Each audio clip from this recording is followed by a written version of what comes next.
Am I out of my mind because a couple weeks ago, a girl I know who I consider to be somewhat of a bad person, I saw a clip of her doing, a 10-guy blow bang. Right. And it immediately, in my head, I was like, oh, I'm going to watch that.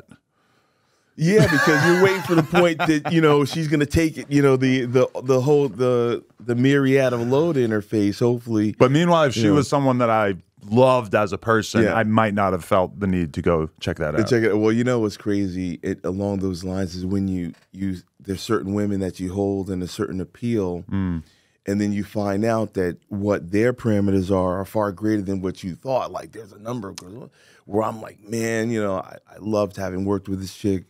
She's, a 10 in every category. And then you find out she did ghetto gaggers. Yeah. For instance, you're like, oh man, she did that? Or another, right? You know what I'm talking about as far as ghetto gaggers. Yeah. And I like how when you go to their site, it's like almost the exact same shot thumbnail for every single video. And little do you know, like they've figured out what works for them. Yeah, you go a little bit deeper, and there's one where she's got, so I learned to not ruin the fantasy I have. You know what I'm saying?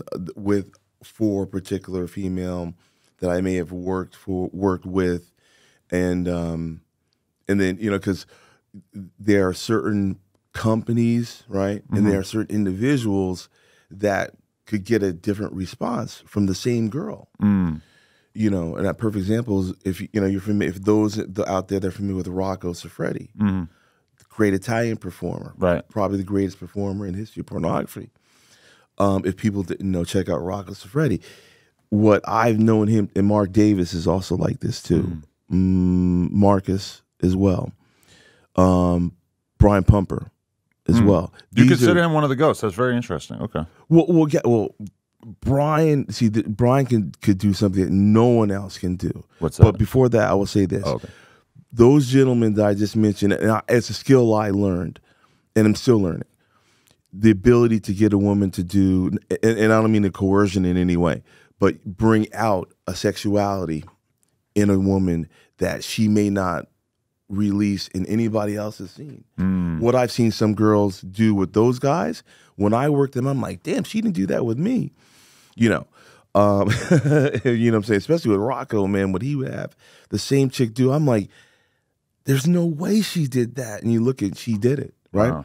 Now with Pumper in particular, Brian was, and then people don't know, Brian was the best at recruiting I heard you say that on a little interview clip you did with him, yeah. Man, it's incomparable. Well, Marcus has a similar charisma, but Brian is Brian can speak to, he's very congenial, whereas he can make friends, fast friends, I feel like you might be kind of referring to a prior, I don't know that Brian Pumper is necessarily able to recruit the same way that he used to. You think? I'm telling you. I don't want to take anything away from you. You gotta remember, I would say that it goes a long way. I think a person's charismatic energy, I think, does not, dissipate. One can hone it, use it at can in Brian's case, perhaps having weaponized it, if you will, But from when I met Brian, I saw Brian, I happened upon Brian at Venice Beach maybe a month or two. Yeah. And it's the first time I've seen him in like 4 years. Right. But he was down there getting, meeting people and getting, media clips where he's just stopping people as they walk by. And it was something that he's done very well. But he had an ability to recruit, for better or worse, when unless you want to get, but he had an ability to meet people. Right. And meet women.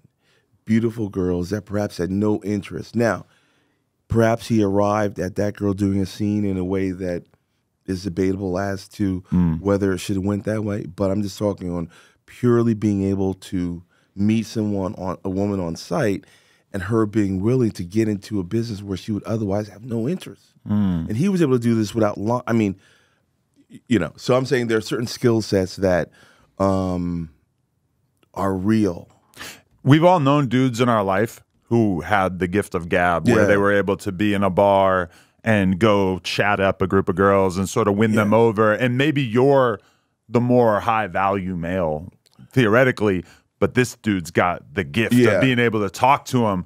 And I've always kind of admired that. And to combine that with also being a stellar male performer is kind of a rare combination. A lot of the male performers I know, not necessarily the best talker, you know?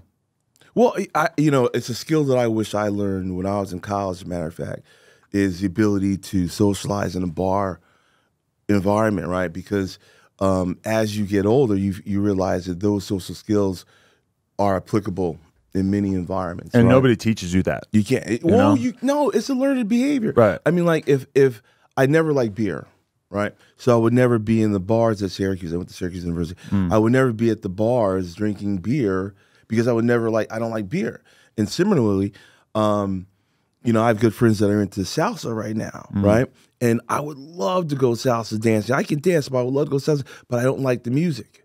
So I miss out on that opportunity because I don't like the music. So it's just a case of, you go where you enjoy it, and then, so. No, definitely.